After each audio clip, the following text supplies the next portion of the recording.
Get out of my house.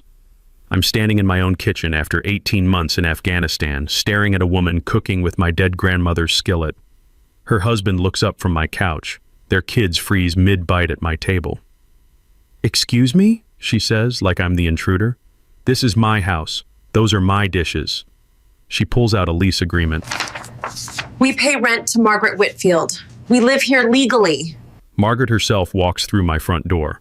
White Lexus in my driveway, designer purse that entitled Smirk. "Jake, you're back early. Property abandonment requires proper HOA procedures. Abandonment? I was deployed. Should have followed protocol." I look at Margaret's smug face and smile for the first time in months. She has no idea what's coming. But by tomorrow, this whole neighborhood is going to know exactly what happens when you steal from the wrong soldier. Stick around. This is about to get very interesting. What would you do if some Karen stole your house while you served? Let me tell you about Margaret Whitfield, the kind of woman who measures her grass with a ruler and times how long your Christmas lights stay up past New Year's. Margaret's 52, drives a white Lexus SUV that smells like desperation and vanilla air freshener, and has been our HOA president for 6 years running. Nobody else wants the job, which should have been our first red flag.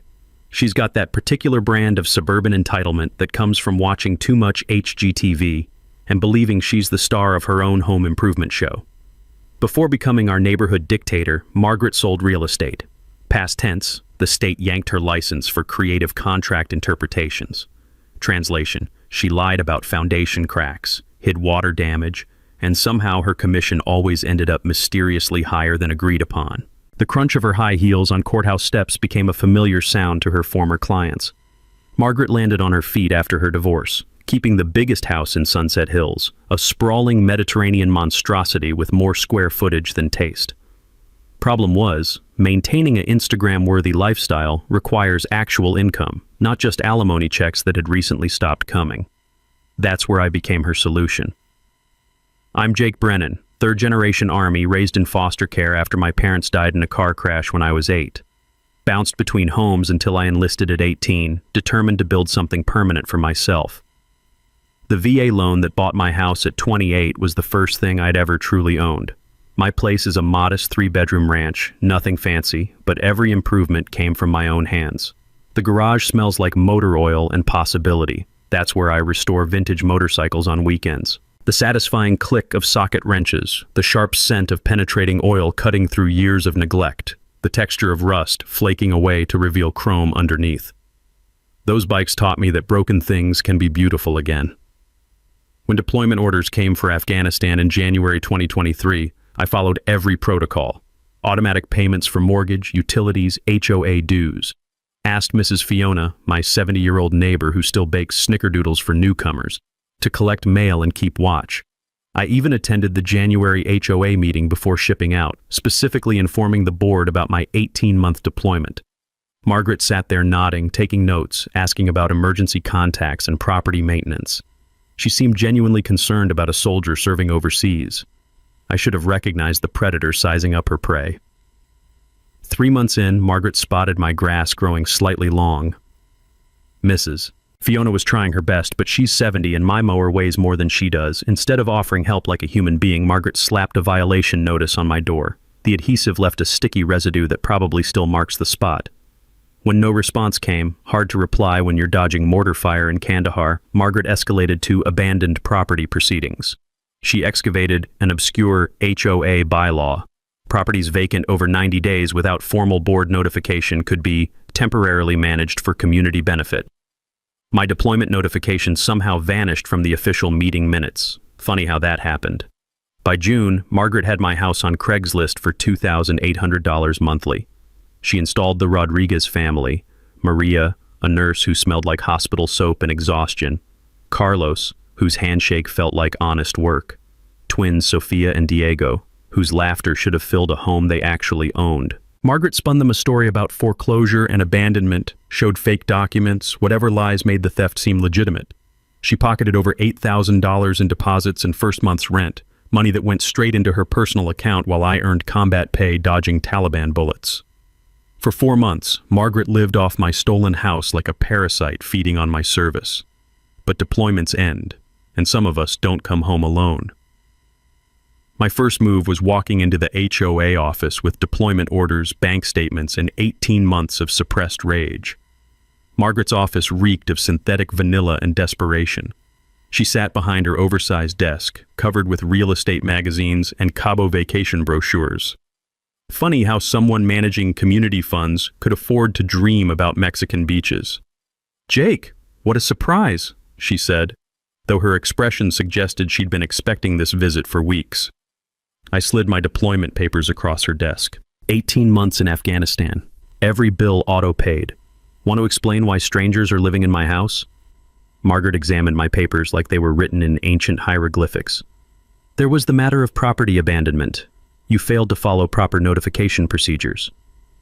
I attended the January board meeting. You took notes. I don't recall formal notification. She produced a stack of certified mail receipts from her filing cabinet. We sent multiple letters regarding the 90-day abandonment clause. The postmarks looked suspiciously fresh, that crisp, just-stamped appearance you get when someone backdates documents. During my deployment, I'd learned to spot forged paperwork from Afghan interpreters trying to scam extra pay. Same tells, too clean edges, inconsistent ink density, dates that didn't align with events. "These are fake," I said. "That's a serious accusation. Do you have proof?" Margaret's smug confidence told me everything. She'd built what she thought was an airtight case, complete with fabricated evidence and legal-sounding justifications. She figured a traumatized veteran would accept her version of reality rather than fight the system. Big mistake. I spent 2 days at the county recorder's office, surrounded by the musty smell of archived bureaucracy and the soft rustle of decades-old documents. My grandfather used to say, "Son, when someone's lying to you, the truth is usually written down somewhere."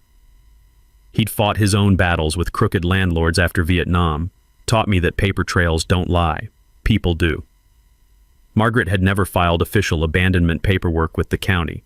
The rental income never appeared in HOA financial reports. Most damning of all, her precious 90-day abandonment clause existed only in her imagination, nowhere in our actual HOA constitution or bylaws. At Veterans Legal Aid, attorney Sarah Rodriguez spread my evidence across her desk like a poker player with a royal flush. "This isn't just fraud," she said, the click of her pen punctuating each point. "Document forgery, theft, violation of the Service Members Civil Relief Act. Federal prosecutors love cases this clean." Then Margaret made her first tactical error.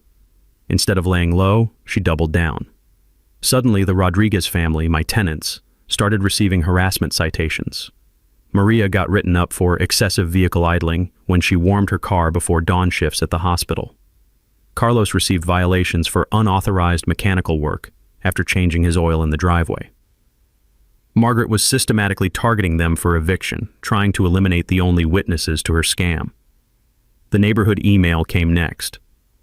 Subject: safety concerns in Sunset Hills. So, Margaret painted me as an unstable veteran with PTSD conducting surveillance activities against innocent families. She included photos of me documenting my own property as evidence of threatening behavior. The character assassination might have worked, except Margaret forgot about Mrs. Fiona. My 70-year-old neighbor had been quietly watching Margaret's operation for months. When the defamatory email arrived, Mrs. Fiona forwarded it to every military family in our subdivision with her own message. "This woman is lying about Jake. I saw everything." My phone exploded. Tom Harrison, a Marine veteran from Maple Street, called first. "We've got your 6, brother. Whatever you need." Within hours, Margaret's narrative crumbled. Neighbors who'd believed her propaganda started calling with apologies and offers to help. The community Margaret thought she controlled was turning against her. That's when desperation kicked in. At 8 p.m. on Thursday, Margaret appeared at my front door clutching a cashier's check for $5,000. Her usually perfect makeup was smudged, her hands trembling slightly as she offered what she clearly thought was a generous settlement. "There's been a misunderstanding," she said, extending the check like a white flag. "Perhaps we can resolve this quietly." I stared at the check. $5,000. Less than half what she'd stolen, probably what her lawyer told her it would cost to make me disappear. "Margaret, you stole $11,000 from a deployed soldier, forged federal documents, violated multiple laws, And you think 5 grand fixes this? Her voice cracked. I was trying to help the community. You were helping yourself to my house. The beautiful irony was that Margaret had just confessed on camera. My new security system, installed the day I returned, captured every word of her admission. Years of combat had taught me to always have backup plans and backup evidence. Margaret thought she was buying off a broken soldier. She'd just handed me a signed confession and recorded testimony. I handed Margaret's check back like it was soaked in anthrax. Keep your blood money. I want every stolen penny, plus damages, plus your resignation, plus a public apology to the family you've been terrorizing. Margaret's face cycled through colors like a mood ring in a blender. You can't be serious. I'm offering a generous settlement. Generous? You stole 11 grand while I dodged Taliban bullets. Your offer doesn't even cover half the theft. She clutched her Prada knockoff purse, knuckles white against fake leather. Fine. But you'll regret this, Jake. I have resources. Those resources apparently included dollar store Magnum PI, a greasy investigator who looked like he learned surveillance from watching too much CSI. Within days, this clown was parked across from my house in a rusted Honda, taking pictures with a camera that probably came from a pawn shop. Margaret's strategy was textbook desperate. Destroy the messenger when you can't dispute the message. She figured dirt on my military record would flip the narrative. Maybe a bar fight, disciplinary action, anything to paint me as unhinged. What she didn't know was that my old squad leader Tony Reeves was visiting that weekend. Tony had spent 3 tours in Iraq identifying insurgent watchers, so spotting amateur hour was like finding a lighthouse in fog. Want me to have a conversation with Discount Dick Tracy? Tony asked, his knuckles popping like bubble wrap. Better idea. Let's educate him about real surveillance. Saturday afternoon, we turned Tony into the most suspicious visitor possible. Dark sunglasses, mysterious duffel bag, obvious phone calls about packages and equipment deliveries. Day when Bargain Basement Batman followed Tony to Home Depot, Tony bought zip ties, duct tape, and plastic sheeting, completely innocent renovation supplies that looked absolutely terrifying through paranoid eyes. The beauty was watching this idiot take notes like he'd uncovered the crime of the century. I could smell his cheap cologne and desperation from 50 yards away. By Sunday, Margaret's PI was so convinced he'd discovered a criminal enterprise that he called police himself. 2 deputies showed up expecting evidence of something illegal. Instead, they found Tony installing my new bathroom faucet while I organized socket wrenches. The zip ties were bundling electrical cables. The duct tape was sealing HVAC connections. The plastic sheeting was protecting hardwood floors from tile dust. Ma'am, Deputy Martinez told Margaret when she arrived expecting perp walks, hiring unlicensed investigators to stalk neighbors, then filing false reports based on their fantasies is actually criminal behavior. Turns out Discount Detective had lost his license 3 years earlier for this exact same stupidity. Margaret's intimidation campaign had boomeranged so hard she now faced harassment charges herself. But Margaret wasn't finished digging her grave deeper. The email war escalated to nuclear levels. Daily neighborhood blasts painted me as everything from PTSD psycho to domestic terrorist. I was stockpiling weapons, legally owned hunting rifles, conducting paramilitary exercises, motorcycle maintenance, and threatening community safety, breathing while veteran. Margaret forgot that neighborhoods evolve. 3 military families had moved to Sunset Hills during my deployment. Tom Harrison had organized an informal veteran support network. Mrs. Fiona had become our unofficial intelligence coordinator, her morning walks gathering more intel than the CIA. Margaret's character assassination hit a brick wall of people who actually knew better. The fatal mistake came when she tried rewriting history. Margaret began backdating HOA meeting minutes, creating fake board votes authorizing her abandoned property rental program. She figured manufactured documentation would legitimize the theft after the fact. Big miscalculation. Afghanistan had taught me that paper trails don't lie. Only people do. My grandfather, a Korea vet who'd fought his own battles with crooked landlords, always said, "When someone's selling you bullshit, the truth is usually filed away somewhere official." Sarah Rodriguez subpoenaed the original HOA records from the management company's off-site storage. Those documents told a story Margaret hadn't counted on anyone reading. The real meeting minutes showed zero discussion of property abandonment, no rental authorization, no board votes remotely connected to my house. Margaret had committed fraud, then compounded it with forgery, obstruction of justice, and about 6 other felonies. She's basically created a federal case study in how to destroy your own life, Sarah explained, evidence spread across her conference table like battle plans. Every agency from local DA to FBI has grounds for prosecution. The irony was delicious. Margaret had launched this war thinking she faced one isolated, traumatized soldier who'd roll over rather than fight the system. Instead, she'd awakened an entire community of veterans who'd learned the same hard lessons about preparation, documentation, and never abandoning a brother under fire. Margaret wanted to play dirty. She just forgot that some of us had advanced degrees in asymmetric warfare. The real education was about to begin. Margaret's next move crossed the line from fraud into pure insanity. At 2:47 a.m. on Tuesday, my phone buzzed with a security alert. The screen showed a figure in designer yoga pants creeping across my backyard like a suburban commando. Margaret Whitfield, HOA president and aspiring felon, was breaking into my garage with what looked like a small plastic baggie. The infrared cameras captured everything in crystal clarity. Her fumbling with my tool cabinet, carefully placing something behind my motorcycle lift, the guilty glance over her shoulder before slipping back into the darkness. The acrid smell of my own adrenaline mixed with cold fury as I watched her plant evidence in real time. In Afghanistan, we'd use similar surveillance tech to catch Taliban fighters planting roadside bombs. Same motion sensors, same night vision capabilities, same satisfying certainty when you've got someone dead to rights. The difference was that insurgents usually knew they were being hunted. Margaret was so arrogant she'd forgotten that soldiers learn to watch their six. I waited exactly 90 seconds after Margaret disappeared, then called 911. "This is Jake Brennan at 1247 Sunset Hills Drive. My security system just recorded someone breaking into my garage and planting what appears to be narcotics. I need officers immediately." The responding units arrived within minutes, followed by Margaret's white Lexus pulling up with Hollywood perfect timing. She'd obviously planned to discover the planted drugs during a convenient HOA inspection, then play the concerned citizen reporting criminal activity. Instead, she got to watch Officer Martinez examine the baggie of what turned out to be crushed Adderall while my security footage played on his body camera. "Ma'am," Martinez said, his voice carrying that special contempt cops reserve for the truly stupid, "we have clear video of you committing breaking and entering, planting evidence, and attempting to frame a military veteran. You're under arrest for multiple felonies." The metallic click of handcuffs around Margaret's wrists echoed through the night like justice finding its target. Her mascara ran in black rivers down her cheeks as the magnitude of her stupidity crashed over her. But Margaret's arrest was just the opening act. Neighborhood security footage of the HOA president being perp-walked from a veteran's driveway hit our local Facebook groups like napalm.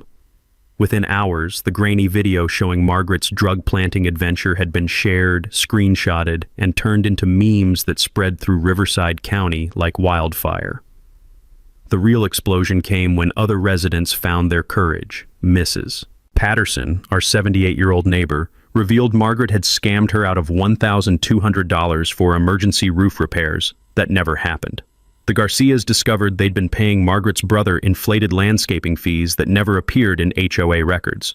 The Johnson family had shelled out $800 in special assessments that went straight into Margaret's personal account. A clear pattern emerged. Margaret had been systematically targeting vulnerable residents for years. Elderly widows, deployed military families, anyone who couldn't fight back effectively. Our neighborhood hadn't just tolerated a corrupt HOA president. We'd been living under an organized crime operation disguised as suburban governance. District Attorney Rebecca Walsh held a press conference that made Margaret's mugshot the face of HOA corruption statewide. This systematic fraud, targeting military families, represents exactly the kind of predatory behavior we will prosecute to the fullest extent of federal law, Walsh declared, holding up blown-up copies of Margaret's forged documents. Margaret's bail conditions read like a restraining order against her own life. No contact with Sunset Hills residents, immediate suspension of all HOA authority, prohibition from entering the neighborhood except for court appearances. The woman who'd ruled our streets with petty tyranny was now banned from setting foot on her own kingdom. But Margaret's desperation reached new heights of stupidity from her jail cell. Her lawyer showed up at my door 3 days later with a settlement offer that would have been generous if it wasn't basically a bribe. $25,000, more than double what she'd stolen, plus legal fees, plus a non-disclosure agreement demanding I stop cooperating with federal prosecutors. Mrs. Whitfield wants to put this unfortunate misunderstanding behind everyone, her attorney said, sweating through his cheap suit like he knew he was delivering ransom demands for a sinking ship. I looked at the papers, then at Sarah Rodriguez, who was practically vibrating with suppressed laughter. "Tell Margaret she can take her hush money and use it as toilet paper in federal prison," I said. "I don't take bribes to cover up crimes." The beautiful irony was that attempting to buy my silence constituted witness tampering, another federal felony for Margaret's growing collection. Sarah forwarded the bribery attempt directly to DA Walsh, who added obstruction of justice and witness intimidation to the charges. Margaret had escalated from theft to drug planting to attempted bribery in less than 2 weeks. She was about to discover that some wars only end one way. The truth hit me like shrapnel from an IED, sudden, devastating, and impossible to ignore. I was sitting in Sarah Rodriguez's office, surrounded by bankers' boxes that reeked of decades-old paper and bureaucratic neglect, cross-referencing Margaret's fake bylaws against the original 1987 HOA founding documents. The afternoon sun streamed through dusty windows as I methodically worked through yellowed pages that felt brittle as autumn leaves. That's when I found the letter that changed everything. Dated 3 weeks after I received deployment orders, 18 months ago, Margaret had written to the HOA's legal counsel asking about procedures for managing vacant properties during extended homeowner absence. Her handwriting was careful, calculated, like someone planning a heist. The attorney's response made my blood run cold. HOA has no legal authority to rent, manage, or otherwise control privately owned properties regardless of owner absence duration. Any such action would constitute criminal trespass and grand theft. Margaret had received professional legal advice spelling out exactly why her scheme was felony-level illegal. She'd proceeded anyway. My hands trembled as the implications sank in. This wasn't opportunistic theft or a misunderstanding about HOA authority. Margaret had been planning to steal my house before I'd even left for Afghanistan. The paper trail painted a picture of premeditated fraud that made my stomach turn. Financial records showed Margaret researching rental rates for my street 2 months before my deployment. She'd contacted property management companies about upcoming rental opportunities. She'd even driven past my house multiple times, photographing angles and making notes about market appeal and tenant potential. While I was preparing to serve my country, Margaret was preparing to rob me blind. But the revelation that made me physically nauseous came from insurance files hidden in the deepest box. Margaret had filed a fraudulent claim 2 years earlier, reporting $8,000 in vandalism damage to community property. The insurance payout had gone to repairs performed by her brother's construction company, work that never actually happened. The bitter taste of betrayal filled my mouth. Margaret hadn't just targeted me. She'd been systematically defrauding the entire community for years. Every elderly neighbor who'd paid inflated special assessments, every military family charged bogus fees, every insurance claim for non-existent repairs, all part of an organized criminal operation disguised as neighborhood governance. Sarah's voice cut through my rage like a knife through fog. "Jake, look at this." She handed me printouts from Margaret's seized laptop, a spreadsheet titled Target Assessment. Every military family in Sunset Hills was listed with deployment schedules, property values, and vulnerability ratings. Elderly residents were marked with notes like confused/isolated. Frequent travelers had absence patterns documented in disturbing detail. My name sat at the top with Margaret's handwritten notes. 18-month deployment confirmed. Property value $340,000. Rental potential $2,800 per month. Perfect target. No family support. Isolated. Extended absence. The casual cruelty of being reduced to a profit calculation by someone I'd trusted with my home's security made my vision blur with fury. Margaret hadn't seen me as a neighbor serving his country. I was livestock to be harvested. "This is federal racketeering territory," Sarah explained, her voice tight with controlled anger. "Wire fraud, mail fraud, conspiracy, organized criminal enterprise." Margaret's looking at decades in federal prison. The irony was perfect.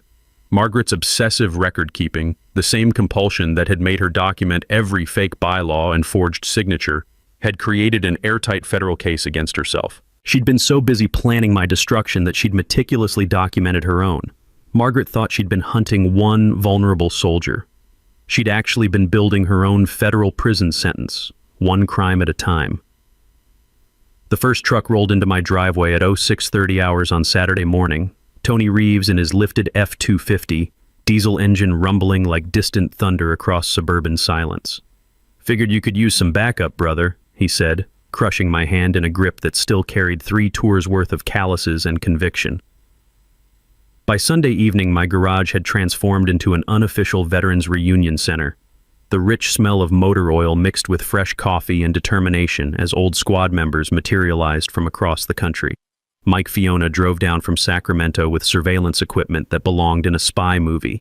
Danny Walsh flew in from Phoenix carrying legal documents and barely contained rage. Carlos Mendez took emergency leave from San Diego, arriving with a cooler full of beer and stories that made Margaret's fraud look like amateur hour. The sound of military voices discussing tactics drifted through my neighborhood like psychological warfare in suburbia. Margaret noticed immediately. Her morning power walks past my house became nervous speed shuffles as she spotted license plates from 6 different states and heard the distinctive cadence of veteran conversations echoing from my backyard. The metallic clink of tools against chrome, the sharp scent of penetrating oil cutting through morning air, the low rumble of engines being tuned to perfection. All sounds that screamed organized, competent, and patiently waiting. "Who are all these men?" Margaret asked Mrs. Fiona during a carefully orchestrated encounter near the mailboxes, her voice pitched higher than usual. "Jake's Army friends, Mrs." Fiona replied with the sweet innocence of someone who'd perfected strategic information sharing over 8 decades. "Such polite boys. They've been asking so many interesting questions about neighborhood history." The psychological pressure was subtle as a scalpel, but sharp as one too. Margaret would peek through her blinds each morning, counting military vehicles parked on our street. Sometimes 3 trucks, sometimes 7, occasionally none at all. The unpredictability was eating her alive, like waiting for mortars that might never come. Meanwhile, my legal artillery was positioning for maximum impact. Sarah Rodriguez had connected me with a federal prosecutor who specialized in military victim crimes, a former Marine named David Park, who understood exactly what Margaret had done to a deployed service member. Enhanced federal sentencing guidelines apply when criminals specifically target military families, Park explained, his voice carrying the quiet confidence of someone holding a royal flush. "Your case is textbook predatory behavior. We're looking at decades, not years. In Afghanistan, I'd learned that the best operations combine multiple moving parts into one devastating whole." This was no different. Tom Harrison, the Marine from Maple Street, organized community security awareness meetings that happened to occur in my garage while 8 combat veterans discussed property protection techniques. Mrs. Fiona became our intelligence coordinator, tracking Margaret's movements with the dedication of a professional operative. The bitter scent of her anxiety was practically visible from 50 yards away. "She's making lots of phone calls in her backyard now," Mrs. Fiona reported during one of our coffee briefings. "Always looking around like she knows someone's listening." Someone was always listening. Mike Fiona had upgraded my security system with equipment that would make the NSA jealous. Thermal imaging, facial recognition software, audio pickups sensitive enough to catch whispered conversations through closed windows. Every visitor to Margaret's house was logged, every phone call duration noted, every pattern of behavior analyzed like enemy movements before an assault. Margaret's paranoia reached critical mass when she tried hiring private security. The company she contacted, Rodriguez Protective Services, happened to be owned by my attorney's brother-in-law, who immediately forwarded the request. Margaret wanted protection from military intimidation and veteran harassment targeting a law-abiding citizen. The security company's response was professional poetry. "Ma'am, we provide protection from actual threats, not legal consequences. Perhaps you should invest in better legal representation instead." By week 2, Margaret's confident arrogance had cracked into barely controlled panic. New locks appeared on her doors overnight. Security lights blazed around her property like a prison compound. Motion cameras sprouted from every corner, creating a fortress mentality that screamed guilt to anyone paying attention. Her morning routines became erratic, like someone trying to avoid sniper fire, different routes to her car, irregular departure times, constant glances over her shoulder. The woman who'd once strutted through our neighborhood like she owned it now scurried from shadow to shadow.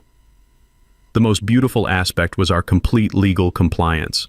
Veterans visiting a friend, neighbors taking evening walks, security equipment on private property, community meetings about HOA governance, nothing that crossed any legal boundaries, but everything that reminded Margaret she was surrounded by people who understood patience, planning, and the art of applied pressure. Margaret had declared war on one isolated soldier. She was about to discover what happens when you attack someone whose brothers consider abandonment a foreign concept. The real assault was about to commence. Margaret's first panic attack happened at 7:43 a.m. on Tuesday, right there in her driveway for the whole neighborhood to witness. Mrs. Fiona called me immediately, her voice crackling with excitement through my phone speaker. "Jake, you need to see this." Margaret just ran outside in her bathrobe, spinning around like a crazy person, counting trucks. I stepped onto my porch to watch the show. Margaret stood barefoot on her asphalt driveway, hyperventilating as she pointed at military vehicles positioned throughout our neighborhood. The sharp morning air carried the sound of her ragged breathing and muttered counting. 1, 2, 3, 4 trucks. 4 different trucks. What she was seeing was Tony's F250 parked legally on the street, Mike's Silverado in my driveway, Danny's Jeep visiting the Harrisons 2 houses down, Carlos's Toyota helping Mrs. Patterson with yard work, completely innocent activities that looked like a tactical perimeter through paranoid eyes. The metallic taste of satisfaction filled my mouth as Margaret stumbled back into her house, slamming doors hard enough to rattle windows. After months of terrorizing vulnerable neighbors, she was finally experiencing what fear felt like. The beauty was in our complete legal compliance. During my deployment, I'd learned that the most effective psychological operations never crossed legal boundaries. They just made guilty people destroy themselves with their own paranoia. Margaret's desperation reached new heights when she called police Wednesday afternoon, reporting military harassment and intimidation by veterans stalking her property. Deputies Martinez and Wong arrived to find what looked like a neighborhood barbecue in progress. The rich smell of grilled burgers mixed with motor oil and honest conversation as Tony washed his truck while discussing fantasy football with Danny. Mike was installing perfectly legal security lighting on my garage. Carlos was helping Mrs. Fiona carry groceries, the kind of community service that made neighborhoods stronger. "Ma'am," Deputy Martinez told Margaret after interviewing everyone, "these individuals are engaged in completely legal activities on private property. Being a military veteran isn't grounds for a restraining order." Margaret's voice cracked with barely controlled hysteria. "But they're coordinating. They watch my house. They're planning something." "You mean they talk to each other and notice things happening in their neighborhood?" Martinez replied, his tone carrying the professional skepticism cops develop for paranoid complaints. "That's called being good neighbors." "What?" The police visit backfired so spectacularly that Margaret might as well have set herself on fire for attention. Word spread through veteran networks faster than bad news. Margaret Whitfield had tried to weaponize law enforcement against military families. My phone exploded with calls from guys I hadn't heard from in years, all offering to visit if I needed additional community support. Margaret's second catastrophic mistake was demanding the HOA management company do something about what she called the military invasion of Sunset Hills. The bitter irony was delicious. A woman facing federal charges for HOA corruption was trying to use HOA authority to silence witnesses against her. The management company's response arrived via certified mail and community bulletin board posting. Margaret Whitfield is immediately suspended from all HOA duties pending resolution of criminal charges. She is no longer authorized to represent, communicate for, or make decisions on behalf of the Sunset Hills Homeowners Association.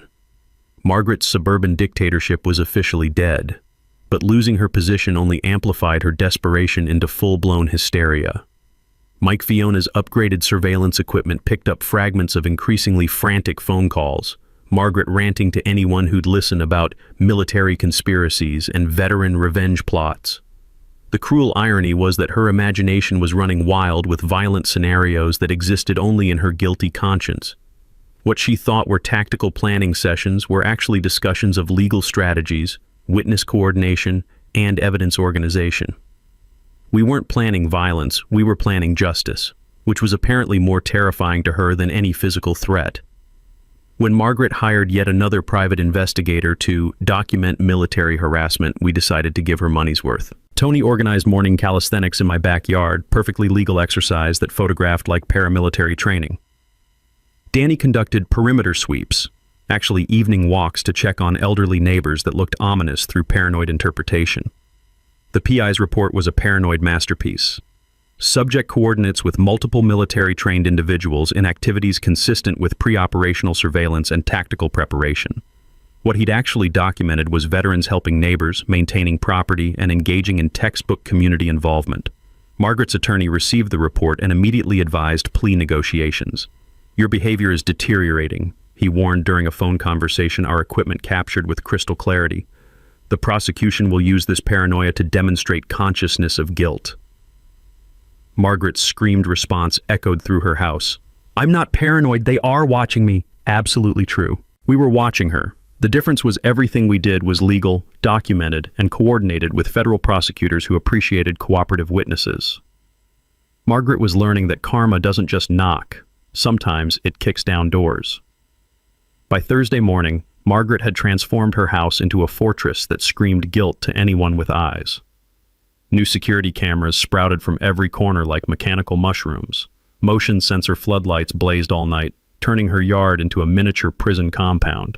The acrid smell of fresh concrete filled the air as contractors installed additional lighting and reinforced locks that could stop a tank. "She's lost her damn mind," Tony observed during our morning coffee briefing, watching Margaret pace behind her living room windows like a caged animal. "Look at her. She hasn't slept in days." He was right. Margaret's perfectly maintained suburban facade had cracked into paranoid obsession. Her designer clothes hung loose on a frame that seemed to be shrinking daily. Dark circles under her eyes made her look like a raccoon wearing too much makeup. The confident swagger that had once intimidated elderly neighbors was gone, replaced by jerky movements and constant glances over her shoulder. The psychological pressure had reached critical mass when Margaret attempted to flee. Mike Fiona's surveillance equipment caught her loading suitcases into her Lexus at 3:17 a.m. Friday morning. The infrared cameras showed her making multiple trips, stuffing what looked like financial documents and expensive jewelry into the trunk. The metallic clink of her car keys echoed through pre-dawn silence as she prepared to abandon her fortress. That's when Deputy Martinez's patrol car appeared at the end of our street. Not by coincidence, but because federal prosecutors had anticipated exactly this scenario. Margaret's bail conditions specifically prohibited leaving Riverside County without court permission. Her midnight moving operation violated those terms immediately. The bitter taste of poetic justice filled the morning air as Martinez approached Margaret's Lexus with professional courtesy and handcuffs at the ready. "Ma'am, where are you headed at this hour?" he asked, flashlight beam revealing packed bags and terrified eyes. "I'm visiting a friend," Margaret stammered, her voice cracking like thin ice under pressure. "With enough luggage for a permanent vacation? Step out of the vehicle, please." Margaret's arrest for bail violation made the local news within hours. Footage of her being perp-walked in designer pajamas while neighbors watched from their windows became social media gold. The woman who'd once ruled Sunset Hills with petty authority was now a public spectacle of criminal desperation. But Margaret's downfall accelerated when federal agents raided her house later that morning. The search warrant, based on evidence of additional financial crimes discovered in her computer files, revealed the full scope of her criminal enterprise. Agents emerged carrying boxes of forged documents, fake invoices, and financial records documenting years of systematic fraud. Margaret hadn't just targeted military families. She'd been stealing from contractors, insurance companies, and even her own elderly relatives. The sweet smell of justice mixed with morning coffee as neighbors gathered to watch the FBI dismantle Margaret's life one evidence box at a time. The most damning discovery came from Margaret's personal safe, over $47,000 in cash, clearly the proceeds of various fraudulent schemes.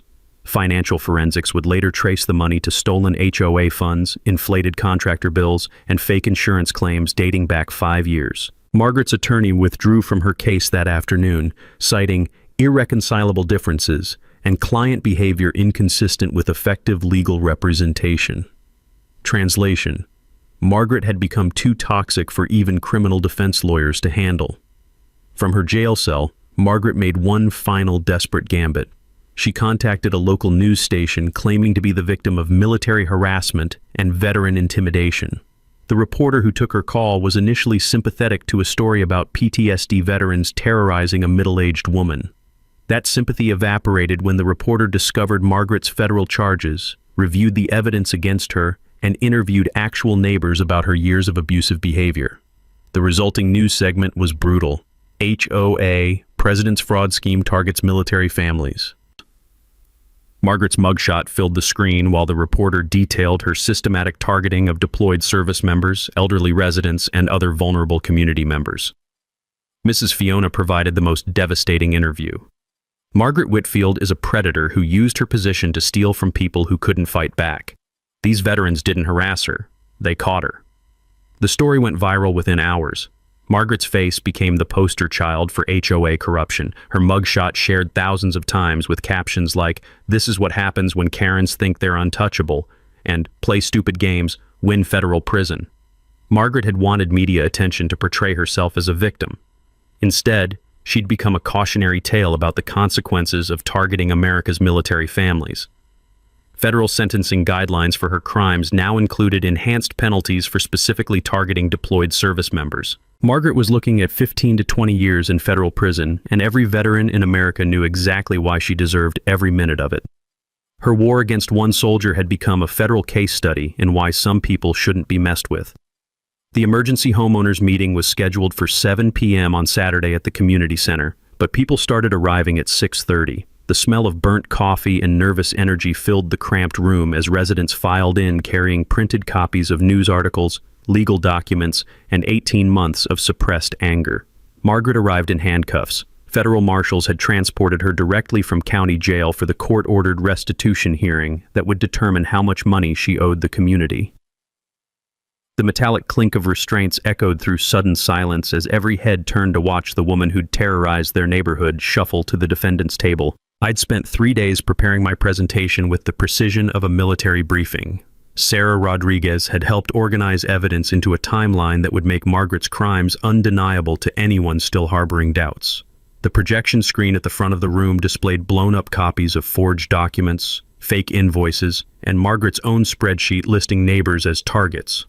"Ladies and gentlemen," I began, my voice carrying the confidence of someone holding a royal flush in federal court.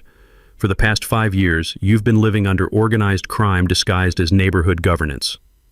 The room erupted in murmurs as I clicked through evidence slides, forged signatures next to real ones, revealing Margaret's clumsy attempts at document fraud, bank statements showing HOA funds disappearing into her personal accounts, insurance claims for repairs that never happened, paid to her brother's construction company for work that existed only on paper. "This woman didn't just steal from me," I continued, the taste of victory sharp as winter air. "She systematically targeted every vulnerable resident in this community. Military families during deployments, elderly neighbors living alone, anyone she thought couldn't fight back." Mrs. Patterson stood up from the third row, her voice trembling with 18 months of suppressed rage. "Margaret charged me $1,200 for roof repairs that never happened. When I questioned the invoice, she threatened to fine me for questioning board authority." Tom Harrison was next, his Marine bearing rigid with controlled anger. "She tried to foreclose on my house while I was deployed to Iraq, claiming I'd violated lawn maintenance requirements. I was fighting for our country while she was stealing from my family." One by one, Margaret's victims shared their stories. The Garcia family had paid inflated landscaping fees that went straight to Margaret's pocket. The Johnsons discovered they'd been charged special assessments for community improvements that never existed. The elderly Williams couple had been bilked out of thousands for emergency repairs that were entirely fictional. Margaret sat at the defendant's table, her designer clothes wrinkled and makeup smeared, looking like a broken doll that had been stored in an attic for decades. Every revelation hit her like physical blows, each neighbor's testimony stripping away another layer of the respectability she'd used to mask her criminal enterprise. Federal prosecutor David Park took the podium to explain the legal resolution. "Mrs. Whitfield has been charged with 17 federal felonies including mail fraud, wire fraud, racketeering, and targeting of deployed military personnel. Her plea agreement includes full restitution to all victims, plus enhanced penalties for crimes specifically targeting service members." The crowd's murmur turned to satisfied rumbling as Park detailed Margaret's sentence: 15 years in federal prison, 5 years supervised release, forfeiture of all assets including her house and luxury car, and lifetime prohibition from serving on any homeowners association board. Additionally, Park continued, this case has prompted congressional hearings on HOA oversight and new federal protections for deployed military families. Mrs. Whitfield's crimes have resulted in legislation that will protect future service members from similar predatory behavior. Margaret's attorney, her third lawyer since the original counsel had abandoned her case, stood to read a prepared statement. Mrs. Whitfield accepts responsibility for her actions and apologizes to the community she was elected to serve. I looked directly at Margaret as she was forced to stand for her victim impact statement. Her once confident smirk had collapsed into the hollow expression of someone who'd bet everything on a losing hand. "Margaret," I said, my voice cutting through the room's tension like a blade through silk. "You thought stealing from a deployed soldier was risk-free money. You figured I couldn't fight back from Afghanistan, that military families were easy targets for your schemes." The room fell silent except for the hum of fluorescent lights and Margaret's shallow breathing. "You forgot that soldiers don't abandon their brothers. You messed with one of us. You messed with all of us. And now the whole country knows exactly what happens when you target America's military families." The applause started slowly, then built to a thunderous ovation that seemed to shake the community center's walls. Margaret was led away in handcuffs, while an entire neighborhood celebrated the end of her reign of suburban terror. Justice had been served with military precision. 6 months later, I was standing in my fully restored kitchen, watching the Rodriguez family's kids play in their new backyard through my window. Carlos had used the restitution money Margaret was forced to pay to buy a house 3 streets over, a modest ranch that actually belonged to them this time. Maria's nursing schedule meant she still passed my house on her way to work, always waving and smiling like we'd been neighbors for decades, instead of reluctant co-conspirators in Margaret's downfall. The sweet smell of fresh paint and new beginnings filled my house as I finished the renovations that erased every trace of Margaret's violation. New locks, upgraded security system, and a workshop in the garage where the sound of socket wrenches against chrome had replaced the bitter memories of strangers living in my space. Margaret herself was serving her sentence at Federal Correctional Institution Dublin, where her cellmate was apparently a former bank embezzler who found Margaret's complaints about unfair treatment highly entertaining.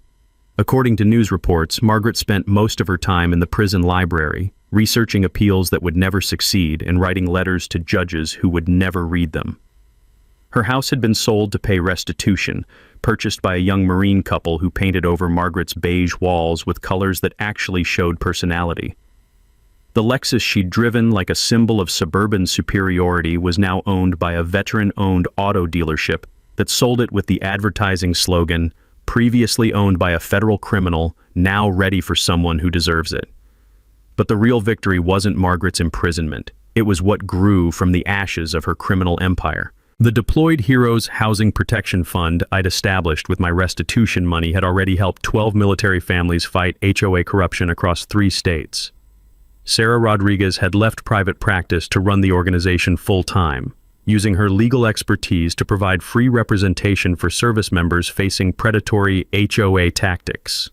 Congressional hearings sparked by Margaret's case had resulted in the Military Family Protection Act, federal legislation requiring HOA boards to provide additional safeguards for deployed personnel.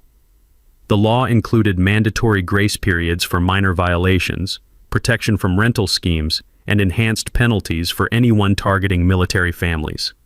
Sunset Hills itself had transformed from Margaret's personal kingdom into an actual community. The new HOA board, elected in a vote that saw 90% resident participation, had implemented transparent financial reporting, regular audits, and term limits that prevented future dictatorships. Mrs. Fiona had been elected secretary, bringing her intelligence-gathering skills to legitimate community service. Tom Harrison served as president, his Marine discipline ensuring meetings ran efficiently and fairly. I'd accepted the role of security coordinator, using my military experience to implement neighborhood watch programs that actually protected residents instead of harassing them. The annual Heroes Day festival we'd organized had become a community tradition, honoring deployed service members with scholarship funds for their children and support services for their families. The festival was held in Margaret Park, formerly the community green space, renamed by unanimous vote to ensure Margaret's legacy was one of cautionary remembrance rather than forgotten evil. Local law enforcement had adopted our case as a training example for HOA corruption investigations. Police academies across California now used Margaret's crimes as a textbook study in recognizing and prosecuting organized fraud targeting vulnerable populations. The documentary film crew that had followed our story for 6 months premiered The HOA Wars at the Riverside Film Festival, with proceeds going to veteran legal aid organizations. Margaret's mugshot was featured prominently in promotional materials, ensuring her face would forever be associated with the consequences of targeting military families. On quiet evenings, I'd sit on my front porch with a beer and watch neighbors walking their dogs, kids riding bicycles, families enjoying the community Margaret had tried to control through fear and greed. The rumble of motorcycles from my garage mixed with sounds of genuine neighborhood life, barbecue conversations, pickup basketball games, the distant laughter of children who felt safe in their own yards. Margaret had declared war on one soldier and ended up facing an army. The lesson was simple. Some fights you can't win, especially when you're fighting the wrong people for the wrong reasons. 15 years in federal prison. That's what Margaret Whitfield got for turning Jake's deployment into her personal payday. You know what gets me about this case? Margaret had its own fingers out. Target military families when they are overseas, elderly neighbors who won't fight back. She's been running this scam for years, and it's worked because most people don't want to spend their Saturday afternoon digging through county records. But Jack, he comes home from Afghanistan, finds a stranger living in his house, and instead of losing his mind, he just starts documenting everything. That's fake 90-day abandonment clause Margaret keeps citing. Doesn't exist. Never existed.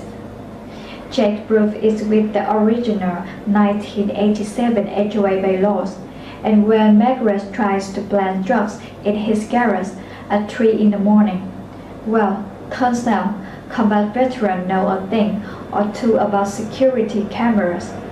The thing about bullies is they only stay in power as long as people let them.